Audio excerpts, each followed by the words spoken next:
Pagod ka na bang maghanap ng accredited employer with visa sponsorship para maging caregiver sa New Zealand? Gusto mo na bang competitive salary? Or hindi ka sigurado kung paano magsimula? Don't worry, this video is right for you. Hi mga ka-recruit, Jen here. I'll walk you through the step-by-step process para makapag-apply bilang caregiver sa New Zealand. Paano mag-apply? Paano makahanap ng legit accredited employer with visa sponsorship? Types of caregiver rules? Salary range, at mga qualifications at requirements. Quick disclaimer lang mga ka-recruit, kami po dito sa Recruit PH ay hindi recruitment agency at wala kaming koneksyon sa kahit anong agency na babanggitin dito. Layunin lang namin ay magbahagi ng verified info para maiwasan nyo ang illegal recruitment at mapili ang tamang daan papuntang New Zealand. Ano nga ba ang caregiver sa New Zealand? Sa New Zealand, ang caregivers or tinatawag din nating healthcare assistants ay nag-aalaga sa mga matatanda, may kapansanan, or pasyente sa ospital at bahay. Kasama sa trabaho ang pag-assist sa personal care tulad ng pagliligo at pagkain, pag-monitor ng kalusugan, pagsama at pagbibigay ng emotional support. Hindi man ito dahil tumatanda ang population sa New Zealand, kaya maraming oportunidad lalo na kung may caregiving certificate at experience ka. Types of caregiver rules. Ito ang ilang common caregiver rules na pwede mong applyan. Aged care worker, disability support worker, home support worker, hospital care assistant, or healthcare assistant. As you can see, ito yung mga rules and responsibilities nila and description ng job.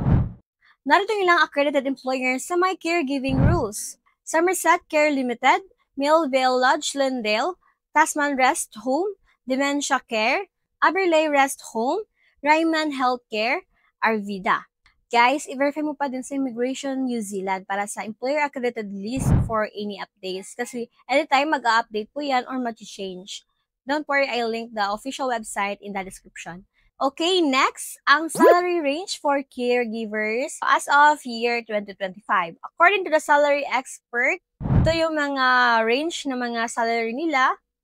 Qualification and requirements. Based sa verified job posting, halimbawa, ang Bupa Canterbury, karaniwang kailangan ng qualifications be the age of 55 or younger, NZQA Level 4 Healthcare Qualifications or New Zealand Qualification Authority. NZQA or katumbas, pwede kang magpa-assist kung galing ka sa ibang bansa.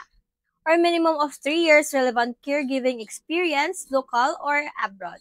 Test the caregiving NC2. Kung wala ka pang NZQA Level 4, maaari mo ring ipa-assist or ipa-recognize sa New Zealand para maging eligibility proof. Strong English communication skills, written and spoken. And also, hindi mawawala ang pagiging compassionate at good teamwork skills. Dokumento na ihanda. Siguradong updated at kumpleto bago mag-apply.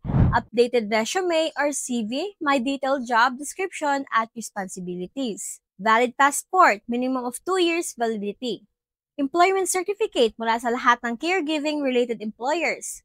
Training certificate, TESDA, NC2, First Aid, Basic Life Support, etc. Diploma or transcript of record, high school or college. NBI clearance for international use. POS certificate mula sa POA or DMW.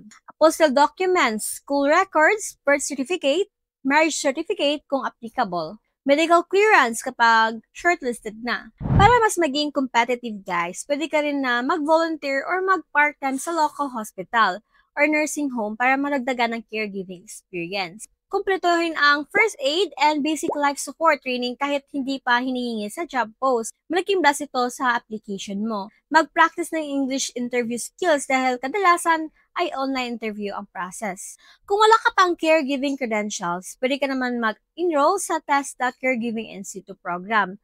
Libre ito kung kukuha ka sa TESDA Training Center. May mga private schools din pero may tuition. Sa Caregiving NC2 ay nagka-cover sila ng basic na intermediate caregiving skills tulad ng pag-aalaga sa elderly, sick, at persons with disabilities. First aid at basic life support, proper hygiene, and nutrition support. Communication skills with patients and healthcare teams. At syempre, kapag natapos mo ito, bibigyan ka ng TESDA National Certificates in situ. And pwede mo na itong gamitin guys, ang NC2 bilang eligibility proof sa job application. Another case naman, pwede mo itong ipa-assist or i-recognize sa New Zealand Qualification Authority or NZQA para makakuha ka ng katumbas na qualification level. Mas taas ang chance mong ma-qualify kung wala ka pang formal overseas caregiving experience sa case mo. Kung gusto mo makakita pa ng ganitong content, just type RickRodPH. Don't forget to like, share, and subscribe para updated ka sa mga legit work abroad tips.